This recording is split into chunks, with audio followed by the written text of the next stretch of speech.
गाउँको हालत हेर्नु है उहाँ 6 महिनाको प्रेग्नेन्ट यसरी चाहिँ लानु परिरहेको अवस्था छ साथीहरू यहाँ न यो डुम्लिङ दार्चुलाको यहाँको छोरा मान्छेहरू यहाँ छैन के भए पनि खोइ कान्ठारै लाउँदैन छोरी मान्छेले चाहिँ बोकेर लगिरहेको अवस्था छ बिहानदेखिको बिरामी हो उहाँ एकजना बोक्ने चाहिँ ससुरा बुवा हो भने अगाडिको यहाँ गाउँकै दिदीहरू हुनुहुन्छ हामीले पनि अघि एकछिन बोक्यो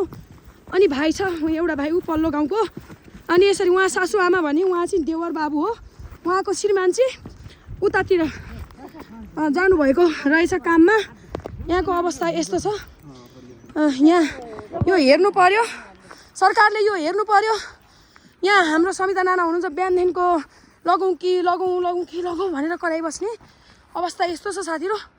यहाँ दुम्लिङको अब यहाँबाट पारीको त्यो अब नेपालबाट लाने